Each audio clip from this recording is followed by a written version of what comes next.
Mengaku punya komunikasi yang buruk dengan Baim Wong sejak awal menikah, model dan mantan istri aktor Baim Wong ungkap alasan dulu yakin melanjutkan hubungan hingga ke jenjang pernikahan.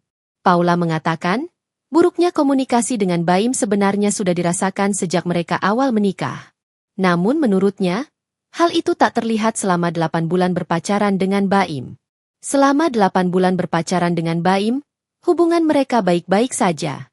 Hanya saja memang, saat itu baik dia dan Baim sama-sama sibuk sehingga waktu mengenal karakter satu sama lain tidak begitu dalam. Di mata Paula saat itu Baim adalah sosok calon suami yang tepat. Selain taat agama, Baim juga pekerja keras.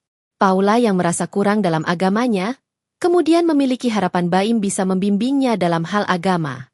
Sebelum memutuskan menikah pun Paula juga merasa telah melibatkan Tuhan untuk mendapatkan petunjuk, sehingga dirinya semakin yakin dengan Baim. Ternyata gesekan mulai terjadi setelah mereka menikah dan tinggal bersama.